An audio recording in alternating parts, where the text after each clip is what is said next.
Hello everyone, and thank you very much for your attention, for participating in this stream. Many thanks to all the members of our community who will join later on or will watch this video of live stream in a recording. Today is of course 10th of March. Now it's 6 o'clock in the evening Moscow time, and this is our traditional community chat, a live stream. And as always, I will monitor chatter. I will react on the comments, on the questions. This live stream is for us, isn't it? So it's a good opportunity to exchange opinions in real time, and simultaneously I will share some latest reports that I see in Russian media and some other internet channels. And so let's begin, dear friends. Let me notice that if you want to you can send your question or the comment through Buy Me Coffee or PayPal platforms right during the stream, and I will highlight your question. And through Boosty, by the way, not Buy Me Coffee. My mistake, my bad. Unfortunately, my account was banned on Buy Me Coffee, and so yes, I will monitor Boosty, and because I'm alone now at home, if there will be any question through PayPal, I suppose my wife will message me. She will monitor, and she will message me, and I will react on it. So that's been said. Let's start this live stream.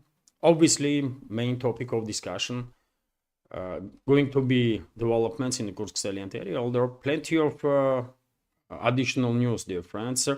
And after all, this live stream is not necessarily about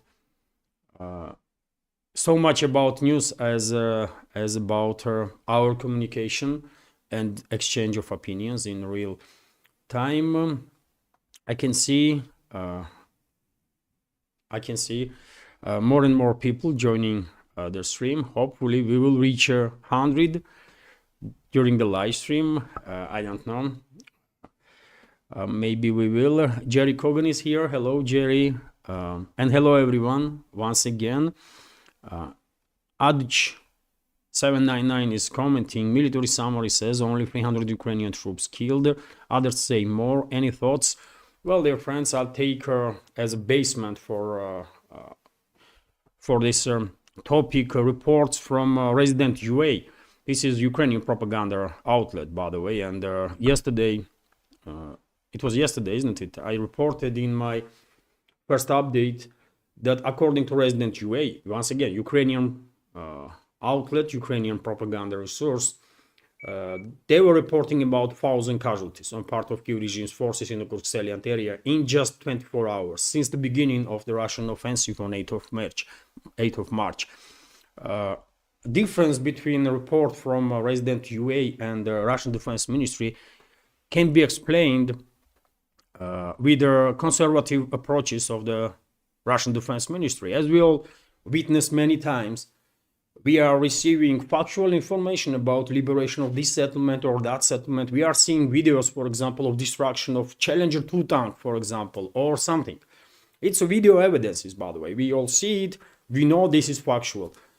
But for whatever reason, by the way, the Russian Defense Ministry takes sometimes days before it will confirm certain developments on line of contact. So therefore, I suppose Russian Defense Ministry can confirm neutralization of about 300 military personnel of enemy forces, right? And that's why Russian Defense Ministry reported that number. While Resident UA's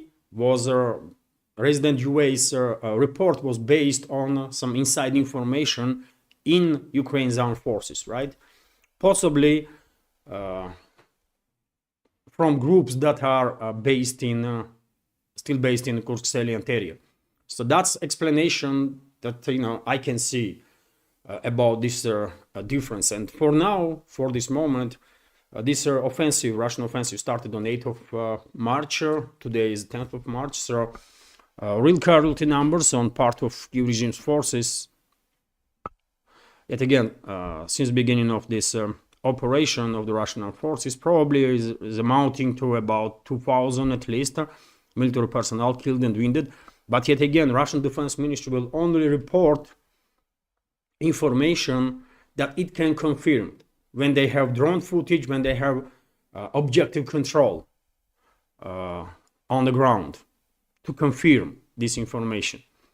So that's how this difference can be explained, I guess. Yet again, we can all have informed guesses, but what is going on in reality, I mean, if you are not on the ground there, you just don't really know. Hopefully my answer is informative enough. You know what, I struggle to read the chat, by the way. I will make it a little bigger, like that, for example. So it will be more easy. And wow, once again, thank you all dear friends for your attention. We actually reach 100 members on the stream, 112 members on the stream right now. Well, dear friends, before I continue with questions and with Q&A and comments, let me give you this report that I see on media just a little earlier before I start stream. Oil tanker and the cargo ship collide in the North Sea, prompting rescue operations. So US flagged oil tanker Stena Immaculate or something, and the Portuguese flagged container ship Salong collided in the North Sea off the coast of the United Kingdom, off the coast of Yorkshire, by the way, actually, Eastern Yorkshire.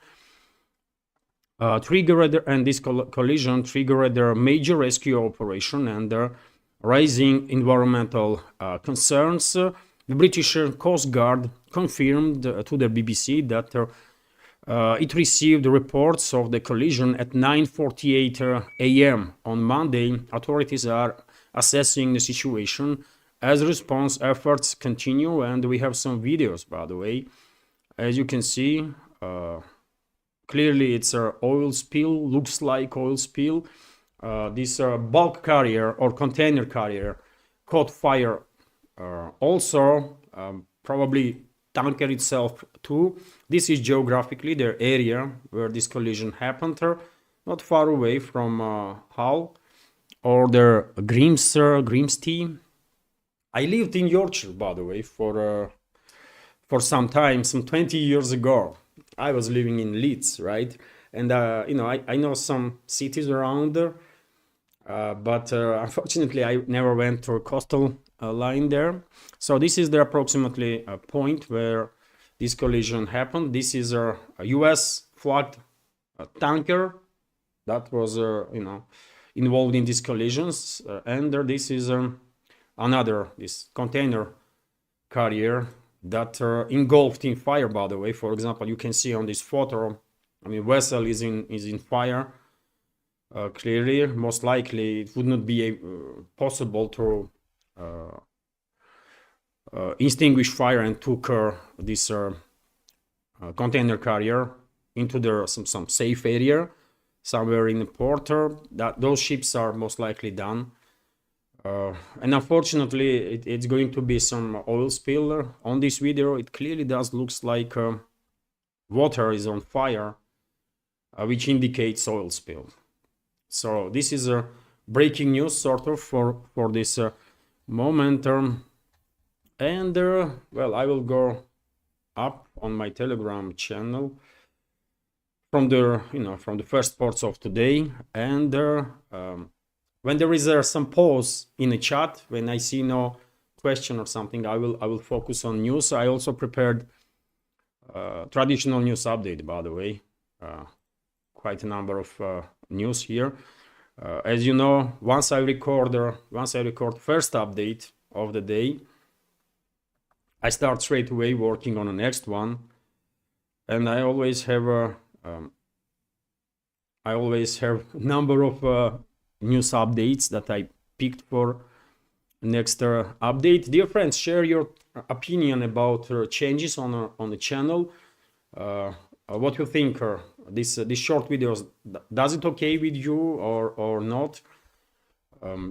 My hope is that with these changes, when I have first updates, or all updates, by the way, full videos on my Patreon and Boosty pages, my hope is that this will help me to generate additional interest among members of our community towards my Patreon and Boosty to become subscribers, paid subscribers or Patreons, so that I will have opportunity to be focused on this work and continue this work. Hopefully it will work. I don't know. But I'm interested in your opinion. Let's go through some comments here. Don Zugar is asking, can Russia annex the US into their new and improved United States of Russia? Well, I understand your irony, dear friend, but of course, we all prefer Russia and US to be on normal terms, without any aggression between two major nuclear superpowers. Trump, president of US, quite often talks about dangers of the nuclear weapons. Just recently, like day before yesterday, I believe, he spoke during one of their interviews on Fox, I believe. He once again elaborated how dangerous it is that a world is facing nuclear exchange or the Third World War. And he actually said that while globalists and neolibs are constantly talking about some climate change and that kind of stuff, that climate change is an existential threat, in reality, existential threat for humanity is definitely risks of nuclear exchange between major nuclear superpowers. That's Trump is on point there, 100%. And it is sad that Western ruling class escalated with Russia with this proxy war, so much so that I guess we were, and we still are, very close to risk of nuclear exchange. And my guess is that Trump was informed about certain risks. He received briefings, obviously, once he was inaugurated and he was in office. And I guess that's why he's quite often talking about risks of Third World War, for a reason. And if Western ruling class continues to escalate with Russia, we'll understand that everything that has its beginning has its end on also, and I guess patience of the Russian leadership too. And at one point, a Russian president might say, you know what, we've had enough of this. Let's do some action now with some extreme force to bring these so-called elites of the West to their senses. And well, where we all will end after that, who knows? So therefore, I'm calling Western ruling class existential threat for humanity for a reason. And I think in some ways Trump kind of on the same page with me on that. But I can get your irony there. Let's hope US will manage to deal with whatever issues it's facing in terms of social fabric, which is stressed beyond limits as far as I understand. And neolibs, unfortunately, neolibs and the puppets of the globalists, and there are plenty of those in US, isn't it? They are still stretching the social fabric, still escalating, right? Which is extremely dangerous, obviously. But hopefully society will come down. There will be lesser friction inside the society, and US itself will rebuild itself and position itself on the world stage as a country that acts not as a terrorist state as it was during the Biden's administration, for example, when Nord Stream pipelines were blown up by US with the involvement of some other countries, but as a responsible major superpower in this world, which will be helpful for rest of the world, because we need balance, isn't it? As it was bad when US was, or the collective West was a dominant force after Soviet Union collapse, and it was bad, isn't it? So many wars, so much destruction, and so on. I guess there is risks that nothing good will come out with if another country, another superpower, let's say, will replace US now. China, for example. We don't need that. We need a multipolar world when countries and political class in different countries, political leadership or elites, societies are listening to each other. This is a much more safer way to go forward, isn't it? So, and by the way, now when US in US there is this anti-globalist forces in charge, the United States definitely has a good chances to become a country that many US citizens are dreaming about. True republic, not this nonsensical empire that US was turned into by the globalists and all sorts of criminals in the Western ruling class, but true republic. Let's go through some comments here.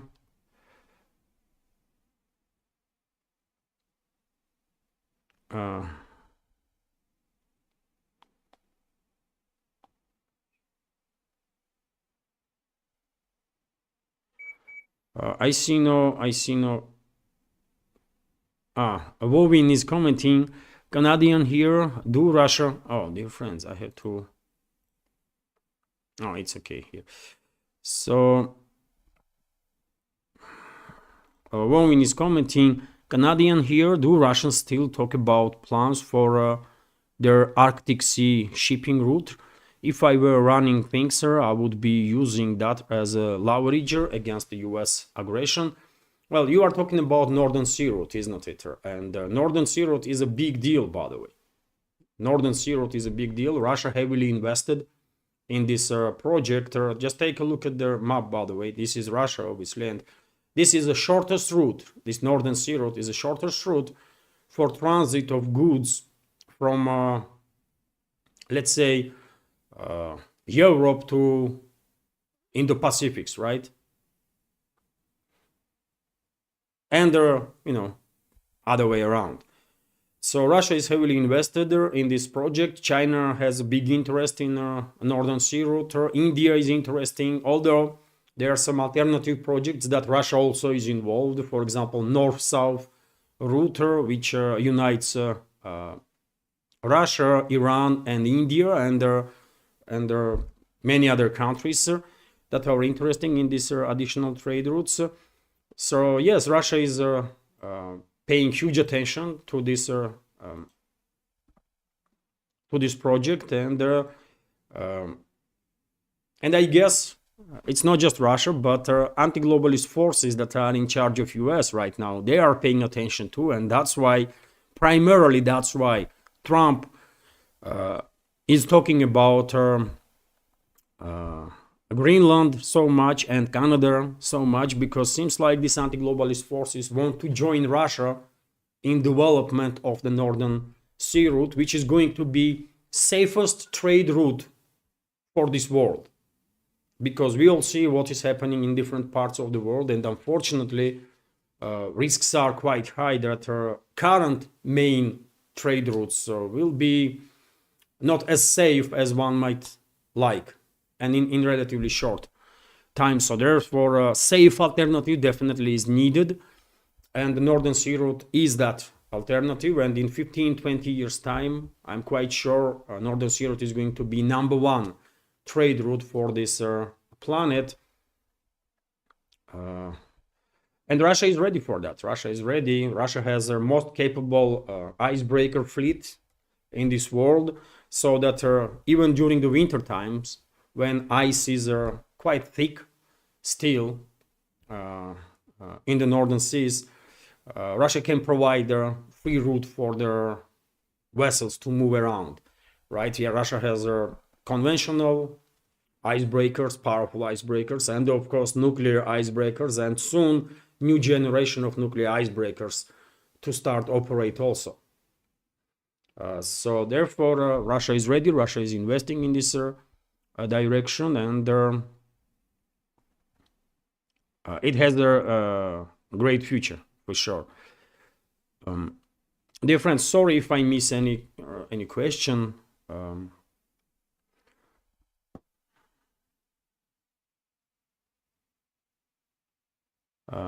Joras is commenting. Hello from Los Angeles, sir. Hello, California. Hello, LA. Hello, everyone, dear friends. Truly grateful for your attention. Wovin is also commenting. Americans argue that they are protecting Canada and Greenland, but we all know who their only real threat is. Well, it's not about protection. Obviously, no one is going to attack Canada or Greenland, at least in our lifetime, I guess. It's all about Northern Sea Route, in my personal opinion, and also, yes, one might argue about some minerals that US may gain access to in regards to Greenland. When it comes to Canada, by the way, Canada is already cooperating with US big time. So therefore, I think in terms of Canada, it's all about Northern Sea Route, and I don't know, maybe some imperialist ambitions of certain people in US. I don't know, but hopefully Canada and US will come down and they will treat each other with respect. They are cousin states, right? They are cousins. As far as I understand, in US people are calling Canadians polite cousins. Am I wrong on that? So it is really unfortunate to see nowadays tensions are rising between the two societies, and people are booing each other's anthems and stuff like that. It's not good, man. It don't benefits nobody, right? So ordinary people should never get angry on each other just because politicians cannot find their common ground during the talks or during the negotiations on certain topics. So, and dear friends, let me for a second go through Kursk salient area. I'll give you latest on that. Russian Defense Ministry reported today that since the beginning of invasion in the Kursk direction, Kiev regime forces lost more than 66,000 troops killed and wounded. Also, by the way, 389 tanks were destroyed, Ukrainian tanks or tanks of Kiev regime's forces. Also, 307 infantry fighting vehicles, mainly Western-made, US-made actually, to be more precise. Also 269 armored personnel carriers, more than 2,100 armored combat vehicles, more than 2,300 other types of vehicles, 539 artillery pieces, 52 multi-launch rocket systems, including 13 HIMARS,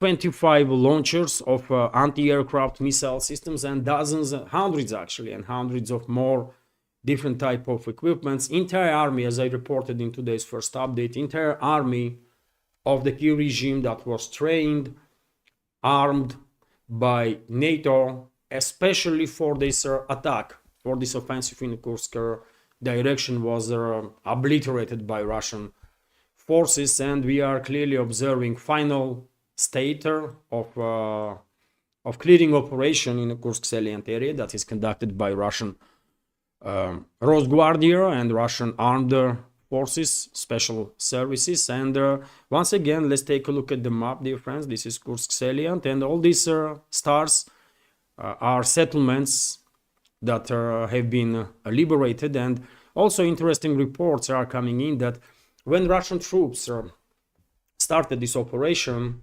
this latest offensive operation in the Kursk salient area, we all know that gas pipeline was used to move groups of Russian stormtroopers close to Suja, isn't it? And behind their enemy lines, let's say.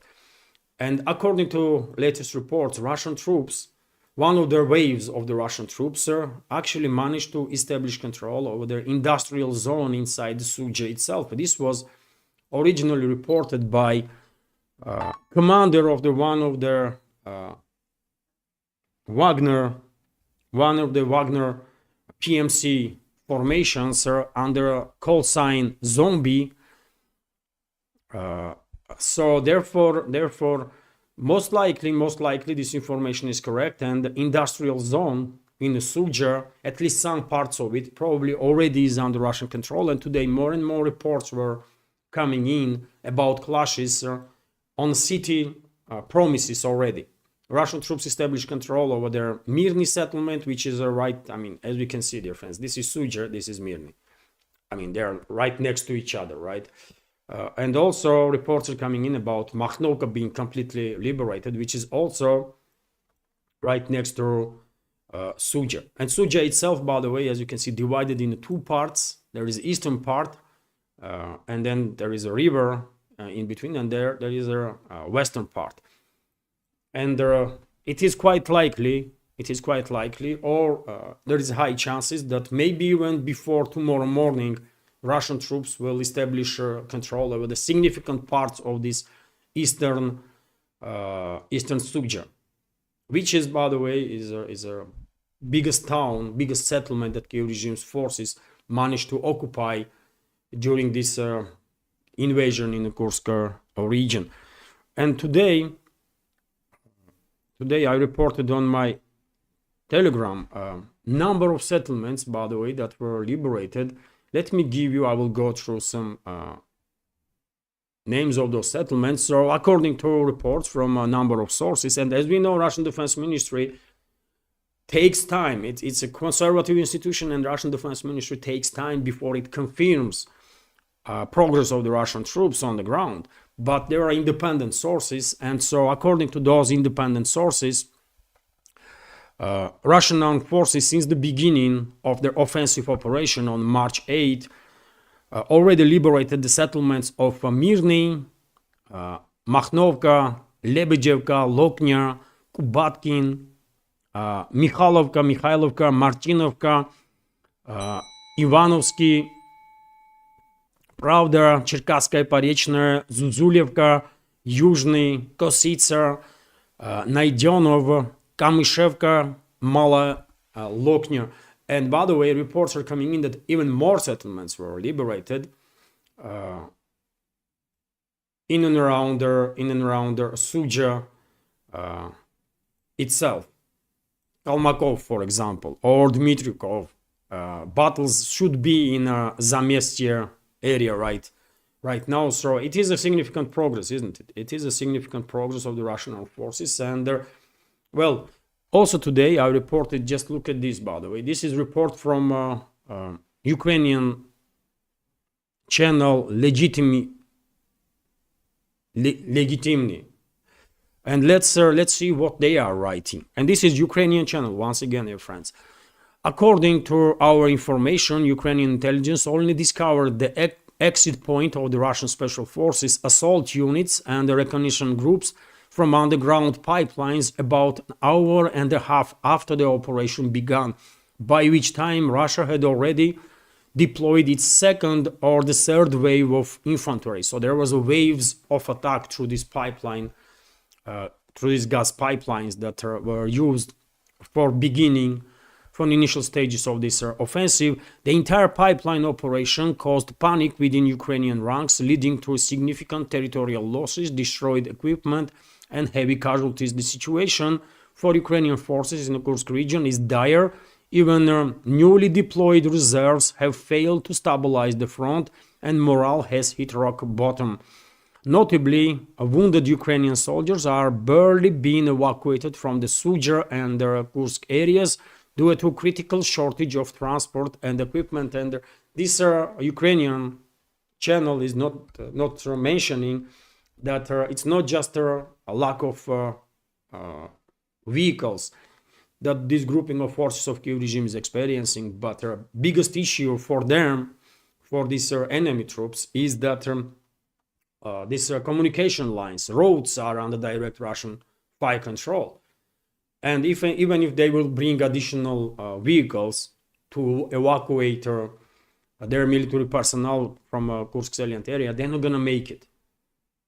Russian armed forces will destroy these columns, as they already did in a number of occasions. And in previous days, I did publish on my Telegram and Twitter X page videos of destructions of entire columns, right?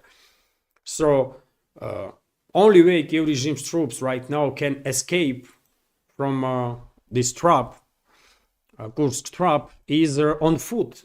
If they will try to move nighttime primarily through these forested areas, little by little, step by step, to avoid detection from Russian side, and then to cross border and run into Sumy region. And there are some units actually did manage to do so, and the videos are circulating on internet when these scared, exhausted troops of Kiev regime actually crossed the border from Kursk region to Sumy region on a checkpoint, which they probably were using to enter Kursk salient, and therefore I guess this unit knew how to retreat, which way to go to reach that almost completely obliterated border crossing between Kursk region and Sumy region. So some units actually are managing to escape from Kursk trap, but I guess majority would not be able to do so, and some military experts today already are reporting that maybe we will see similar story repeat itself in Suja area as it was in Mariupol, when thousands of troops of Kiev regime were completely encircled and eventually laid down arms and surrendered. Probably we will see similar situation in the Suja district also, and thousands of troops of Kiev regime will lay down arms and surrender in upcoming days. It's not gonna last for weeks or something. No, most likely this will happen before end of this week, tomorrow, day after, but definitely most likely during this week. Some units will try to escape, but chances that they will manage to do so is very slim, to say the least. So total disaster for Kiev regime and its NATO backers in the Kursk salient area, and once again demonstration that NATO actually lacks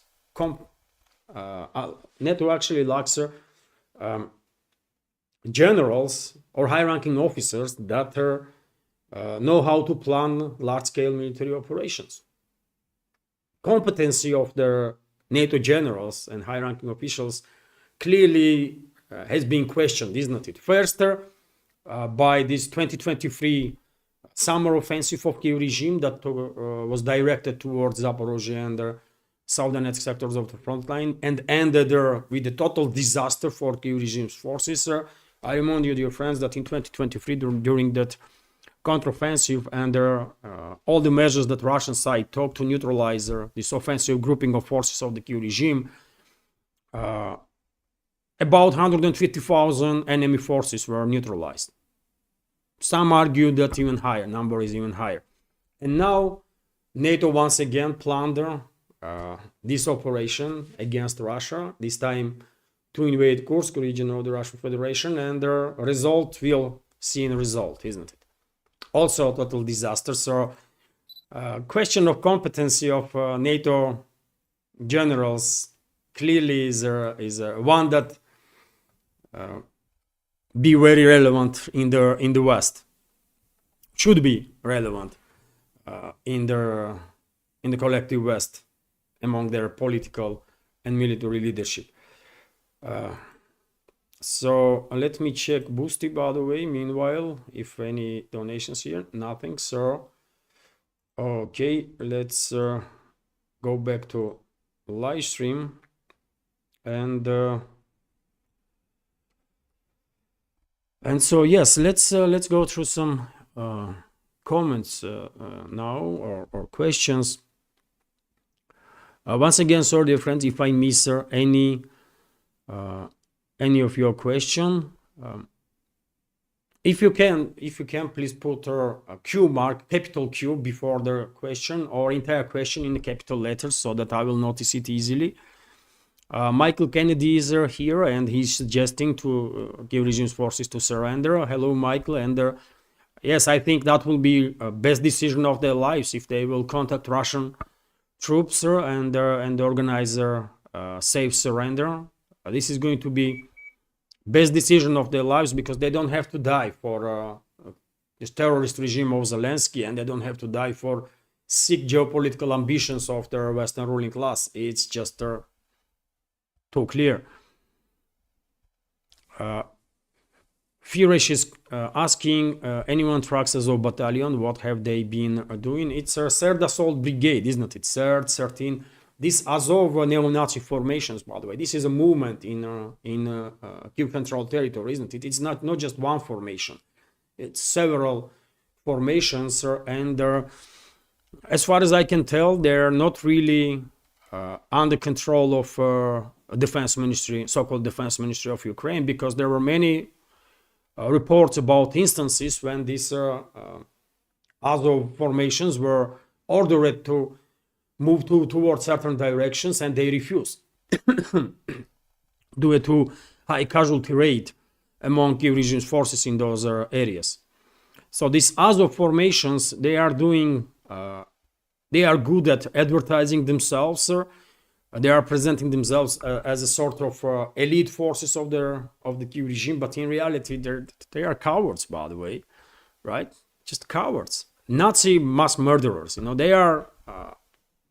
All they can do is to kill civilians. Against real forces, they can do nothing, sir. They are hiding somewhere in Kiev-controlled territory. That's all. And their commanders of these Azov formations, almost on daily basis, are on TV shows, on different TV shows.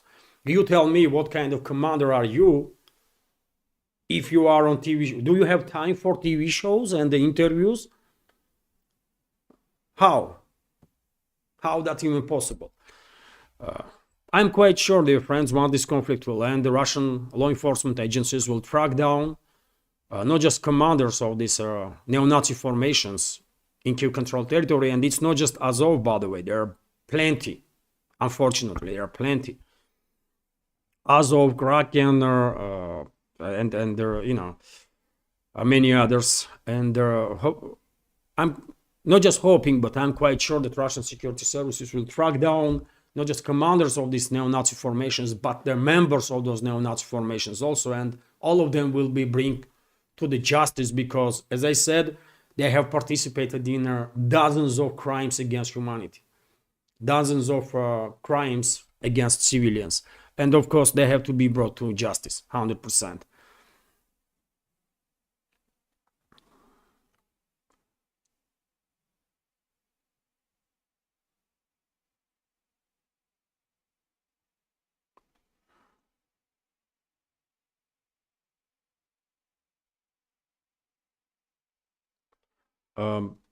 Once again, dear friends, sorry if I miss question. Giovanna Lashino is commenting, BRICS Plus is the future. BRICS Plus holds 37.3% of the world's GDP, various 30% from the G7 countries, versus 30% from G7 countries. The global East and the global South are rising, while the West is slowly dropping glory to Russia and the BRICS. Well, BRICS is definitely, in my personal opinion, BRICS is definitely foundational stone for emerging multipolar world. BRICS economies are bigger than G7 economies, and what is also very important, BRICS economies are rising, while G7 economies are in deep trouble, right? US might say that still US economy is growing a little bit. Okay, this is factual according to numbers, but what about UK? What about France? What about Germany, Italy, Canada. These economies are in deep trouble, by the way.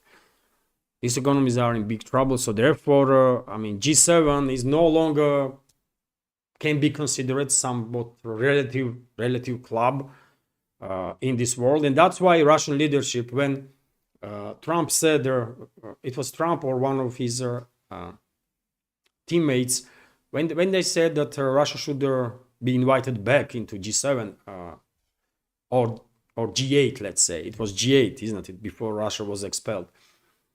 And the Russian side said, you know what, no thanks. Because, and the reasoning was exactly that G7 is no longer relevant in terms of world economy. So therefore, what is the point to be part of this irrelevant club, while it is better to focus on, let's say, G20, in which significant number of economies actually are showing quite good results. And therefore, I completely agree with you, dear friends. And when it comes to G7, one should keep in mind that I said quite a few times in previous updates that US, if these anti-globalist forces that currently are in power in US, if they will manage to maintain power there, US definitely has a potential to stay relevant on geopolitical map. It has economical resources, natural resources, enough, by the way. Enough, maybe not as much as Russia does, but still US is very rich with their resources, by the way, very rich, right? So, and it has influence over their dozens of countries that are also rich with resources. So US has a technological ground, economical ground, resources. Also, US has over 300 million people, and this number will continue to increase, right?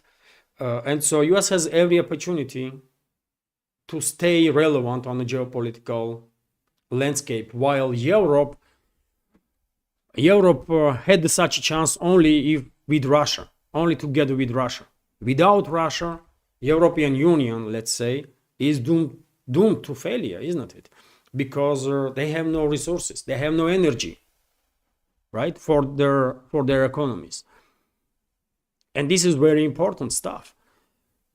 And I mean, so much so that we are already observing, isn't it, the process of the industrialization of the Europe, when hundreds and actually thousands of companies are moving their manufacturing plants elsewhere, first of all, towards North America, towards US. Right? So Europe did have the chance to maintain its relevance on a geopolitical scale, but this chance was if Europe would stay with Russia, if Europe had a good working relationships with Russia, ideally even friendly. But European elites choose other path. They chose direction of confrontation with Russia, and they are in hysteria right now. European elites are in hysteria right now because I guess they are realizing that they are finished, right? Because without Russia, and if US is focused on itself, EU is doomed to failure. And therefore, I expect more friction to occur inside the EU, because more and more countries automatically will try to cooperate with Russia for their sake, right? Number of countries already are in a good starting position to increase their cooperation with Russia. Slovakia, Hungary, Serbia, obviously, but Serbia is not a member of EU. Some other countries, by the way, there are some movements inside the EU already, and there more and more countries will join this club of the countries that will step by step, little by little, but will start to increase their cooperation with Russia, because they know if they want to survive in these difficult times, they need something to hold on to, and Russia can provide such support. I hope my English is good enough, dear friends, and I'm explaining my thoughts on okay level. Jerry Kogan is commenting, that's annoying. I just tried to send you a donation on Boosty. Oh, thank you very much for your attention and support.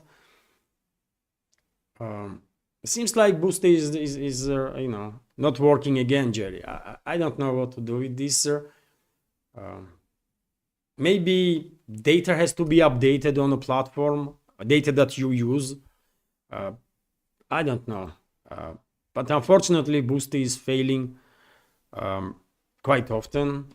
Yesterday I checked. I asked Magda, our moderator, to send me donation to make sure that platform is working. Yesterday it was working, but today I guess something is wrong with it. But thank you very much, Jerry, for your attention and support, and and many thanks to all the members of our community who supported and continues to support this project and my work. Truly grateful. Let's go through some comments.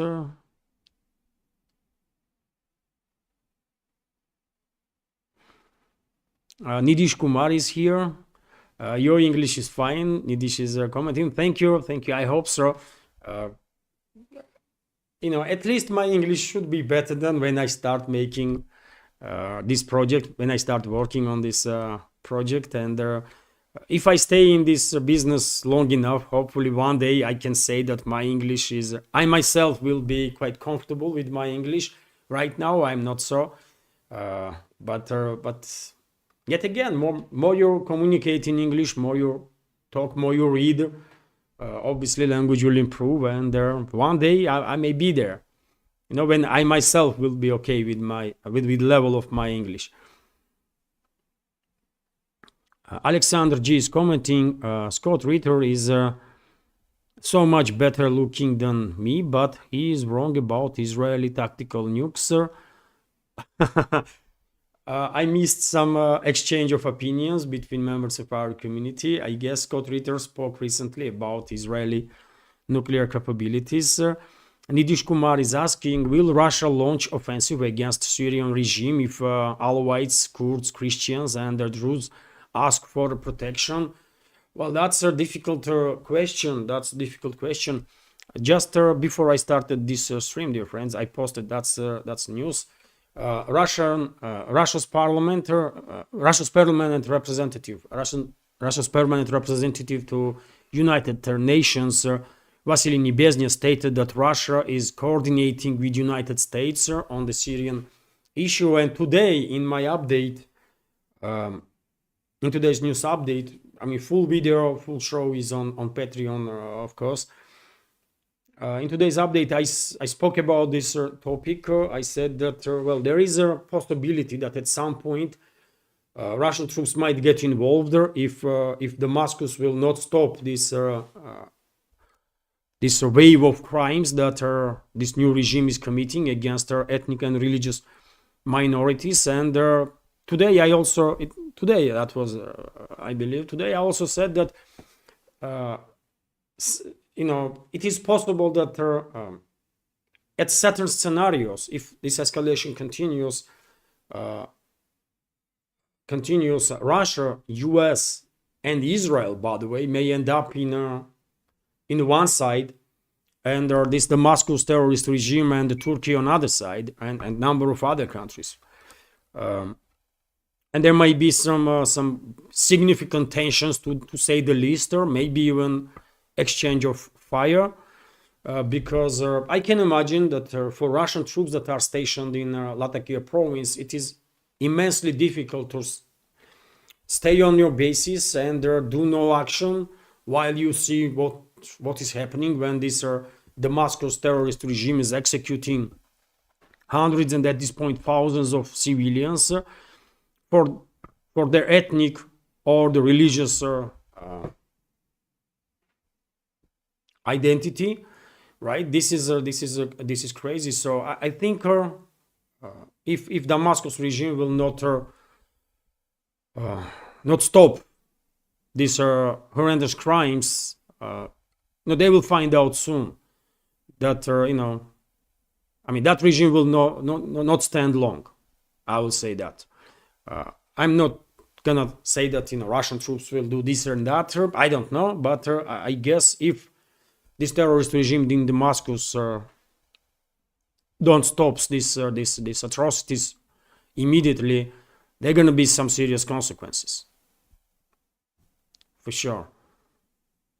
And as you know, Nidish, thousands and thousands of people, according to reports and some videos that I see on internet, thousands of civilians in Latakia province find the shelter actually on Russian bases, and Russian militaries are providing shelter, security, and everything necessary to make sure that they are safe there.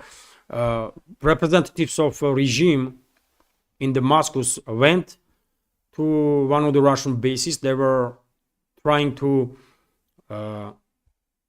they were basically telling the refugees to go back to their homes, and they were promising that they would not be harmed, but there is no trust there, isn't it? How could anyone trust that terrorist regime in Damascus, by the way? So I guess Moscow will have some talk with Ankara, with Turkish leadership, and potentially US will do the same. And if it will work, okay. If not, I guess some actions will be taken against these terrorists in Syria, this terrorist regime. By whom and when, I cannot tell you, but I definitely see such a possibility. David King is commenting thoughts.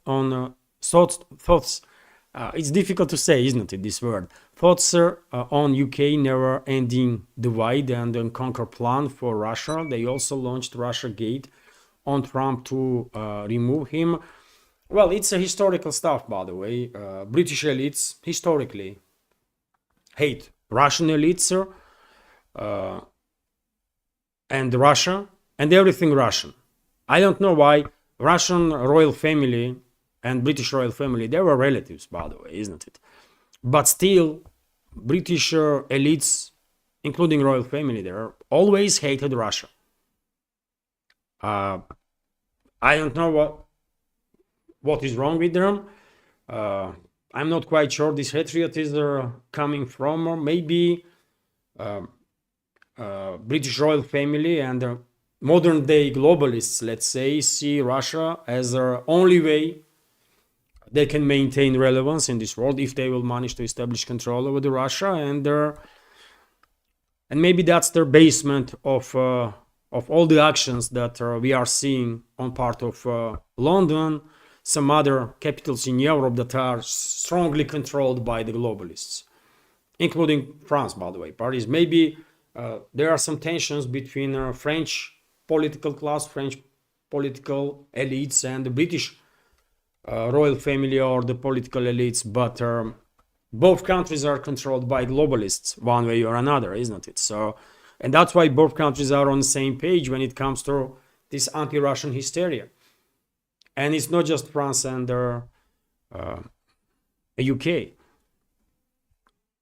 But I agree with you. I mean, it's some historical tradition at this point for British elites to hate Russia and everything Russian, everything about Russia. It's sad, really, right?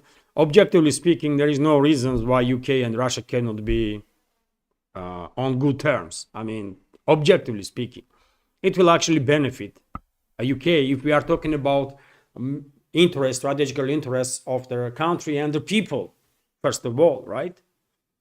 But I guess these elites in Europe, that these generational elites that get used to position of dominant force in this world for the last 300 to 500 years, they just cannot come to the terms that they have to treat someone else with respect. They just can't do it. They don't know how to do it. Maybe this is also an issue. I don't know. Nidish Kumar is commenting, Turkey and Qatar are troublemakers in the Middle East. If you leave Israel aside. I agree with you 100%, dear friends. Dear friend, 100%. I mean, Turkey and Qatar both are troublemakers, main troublemakers, I will say. Currently, Turkey is in charge of this terrorist regime in Damascus. Both countries, Turkey and Qatar, are close allies to Muslim Brotherhood movement. And Hamas, by the way, is actually part of Muslim Brotherhood movement, has connection with it, isn't it? And it's not Iran. That was a sort of main ally of Hamas, but it was Qatar, actually. And even Turkey were more ally than Iran, because Hamas, many people are forgetting that Hamas was fighting against Syrian regime, against Bashar al-Assad's regime in Syria on behalf of these terrorist formations. While Iran's military representatives and Shiite militia groups, including Hezbollah and the Shiite groups from Iraq, for example, they were fighting against these terrorists and including against Hamas militants, right? People are not paying attention to these nuances, that Hamas is actually belongs to certain group in Sunni Islam that is in conflict with the other groups in Sunni Islam too, and also with Shiites. And unfortunately, there is a tension between Sunnis and Shiites also. Shiites also are Muslims, right? But if you ask some radical elements in Sunni Islam, they will say that Shiites are not Muslims or something. There's some complex stuff, by the way, complex stuff there. But I agree with you that Turkey and Qatar definitely are troublemakers, one of the leading troublemakers, maybe even bigger than Saudi Arabia. I mean, Saudi Arabia played their quite negative role for a while in the Middle East. United Arab Emirates also. Take a look at the Yemen, by the way, what they did to Yemen, for example. It was mainly Saudi Arabia and the UAE, isn't it? With active support of US, obviously, and some other NATO member states. But they failed to defeat Houthis there, isn't it? And Houthis are Shiites, right? So, I mean, yes, again, I mean, it's complex stuff, but I'm on same page with you on this, Nidish. Turkey and Qatar are big troublemakers there. And Nidish also is commenting that they, a Western ruling class, I guess, want monopoly on Russian resources. That's their main point. As long as Russia exists, they can't steal. I agree with you. That's what they want. They want resources from Russia. They don't care about anything else. They want resources because, as I already said a couple of minutes ago, Europe or EU, let's say, and the European elites that are in charge there, or the globalists, had the only chance to maintain relevance in the long run on geopolitical map if they were acting together with Russia. If they managed to establish control over the Russia, or because they failed to do so, if they would cooperate with Russia. But because they chose other path, they chose path of confrontation, and probably they were hoping that they will manage to do some regime change in Russia or something, but they failed, isn't it? And now they are realizing that in the long run they are finished. Just give it like 3 to 5 decades from now, and if we are around, by the way, we can actually see, I'm quite sure, that Europe, modern day Europe, will be somewhat irrelevant, or maybe loosely relevant, some part of Eurasian continent. That's about it.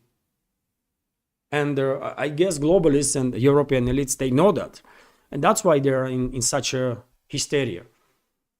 They just don't know what to do, and they are acting crazy, and unfortunately they are still powerful enough to make plenty of trouble for entire humanity.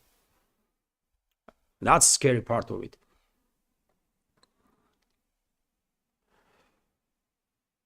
Oh, already 1 hour, by the way. Our stream is on. Michael Kennedy is commenting, Putin is not Yeltsin. Yes, absolutely. Absolutely. I mean, Yeltsin was a total disaster, isn't it? It was a joke, man. How Russia survived after Yeltsin, it's, I mean, wow. 90s were very difficult for all post-Soviet republics, by the way. At that point, I was living in Georgia. And it was, I mean, very harsh. Very harsh. After Soviet Union collapsed, all infrastructure collapsed, everything, right? Even we went through some very difficult times, by the way. In Georgia, in Russia, everywhere, in entire post-Soviet area. And Russia is obviously not exception. And the Yeltsin was, I mean, absolute disaster, man. Putin himself said, I believe, on a number of occasions, that during the Yeltsin's reign, Washington actually had its representatives almost in every ministry. They were openly robbing Russia, by the way. And they were openly directly influencing policies and decision-making process of the Russian government during the Yeltsin. You know, it was mess. It was mess, and that's why people who remember what happened in 90s, by the way, what happened when West was very happy with Russia because, I mean, there was Yeltsin in power at the time, and West had no issues with Yeltsin, by the way. But people had issues because life was harsh. And when people who went through those times and can compare rule of Yeltsin and rule of Putin, you will realize why Putin is so popular in Russia. Because Russia now and Russia of Yeltsin time is like two different universes, you know? Like two different universes. It's a huge difference. Huge difference. Russia now is a superpower. Russia stands strong, despite their attempts of collective West to bring it down. And during the Yeltsin period, I mean, Russia barely survived, you know.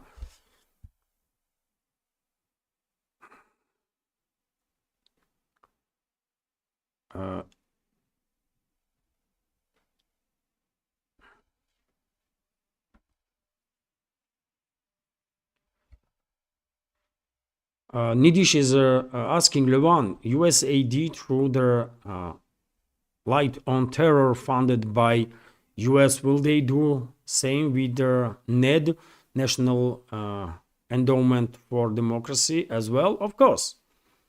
Of course. I mean, USAID, at some point, maybe Washington just lost control. These anti-globalist forces that are now in charge in US, I mean, they clearly needed to establish control over the USAID because USAID was funding globalists. Trump and his administration, they did not have an issue with their USAID because they don't want so-called soft power of US to be presented just about everywhere. No, they had the issue, or because they are not happy that USAID was funding all sorts of regime changes and the terrorist organizations and stuff. No, they don't care about that part. I'm quite sure about it. What they did not like is that USAID was also actively involved in the propaganda of their all sorts of seeker ideological stuff of their globalists and the neolibs, right?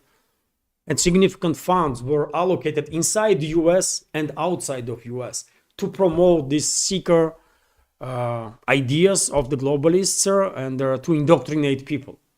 That's the main reason why Trump's administration and forces that are behind him went after USAID. Not because this organization was funding some regime changes and stuff. No, they don't care about it. And whatever alternative they're going to create will most likely continue in same traditions as USAID when it comes to interventions into affairs of other countries. Regime changes or fundings of some extremist formations and terrorist groups and so on.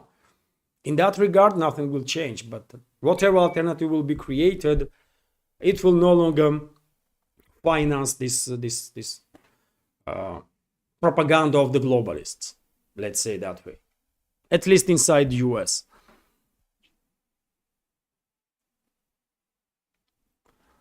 And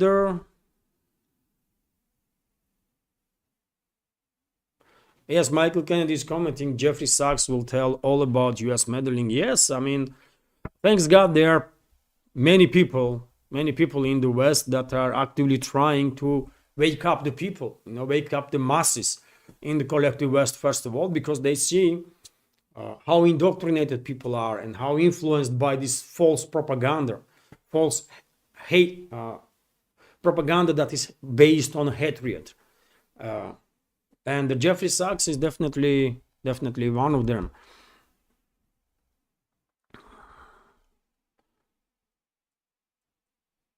And by the way, Jeffrey Sachs was working in Russia in the 90s. He had some connection with Yeltsin's administration, although he quite a few times spoke about this period, and he said that when he come up with some recommendations for Russian government at the time, recommendations that would help, according to him, to stabilize Russian economy, US leadership said no. Russia would need assistance from the West, and according to Sachs, if I remember correctly, US leadership said no, that they don't care, even though publicly they were saying that, well, this new Russia is our friend and we're going to do business together and all that stuff. In reality, US leadership never even for a second think about be a true friend for Russia. Nidish is also commenting, Levan, all European countries that brought F-35 are crying that USA has kill switches for all those planes. Yes, you are correct. And that's why Germany is... I spoke about this news also in today's update on Patreon. Germany is refusing to buy F-35s for exactly that reason, or at least that is one of the main reasons why Berlin don't want to have anything with F-35s, and refusing this pressure from their Washington that is lobbying on behalf of Lockheed Martin. I believe it is Lockheed Martin, isn't it, that produces F-35s. And one of the reasons is that they have a kill switch, and US can disable any F-35s anywhere in this world in instant if they are not happy with the government of that country. So, I believe F-35 is not really unique in that sense. Some other weapon systems also have such stuff. I'm not military expert on that, so correct me if I'm wrong, but I think long-range multi-launch rocket systems have something similar stuff that are operating with their guided missiles. Also, kill switch should be in the long-range air defense systems like Russian S-300, S-400, S-500s. Potentially, Patriot has a similar element there. But F-35s definitely do because... but this is my guess. But F-35s definitely do because Germany's government is refusing to buy these planes exactly for this reason. At least that's what they are saying openly. Although I can understand if they are also concerned about hefty price that these planes are coming with. It's not just difficult to buy these planes for many countries that are forced to do so, because each plane costs something around like 100 million or more. But to maintain these planes will cost you even higher price. So it's my take on F-35s, by the way. It's nonsense. It's garbage. Let's be real here. It don't worth price that Lockheed Martin is asking for it. But because of their influence of U.S. military industrial complex over their Washington's policies, they are in a position to basically force countries worldwide that are allies, formally at least, of US to buy these planes, no matter if they want them or don't. And Nidish, maybe India will be one of those countries that will have no option but to buy F-35s. I know you are skeptical of that, but I think that might happen.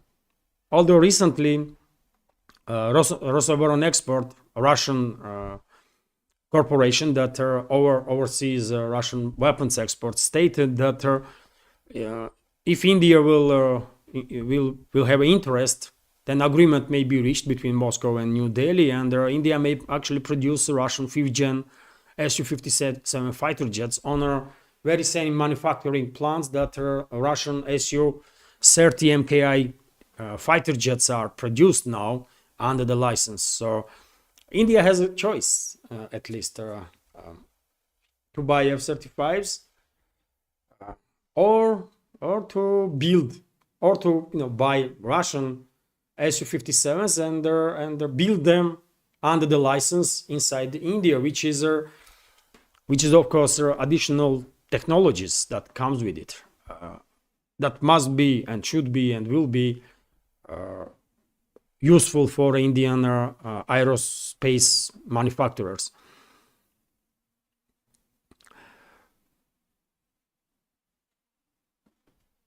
And so, dear friends, I guess we had a good conversation, isn't it? We had a good conversation, and if I may, dear friends, I will end this live stream now. Thank you all.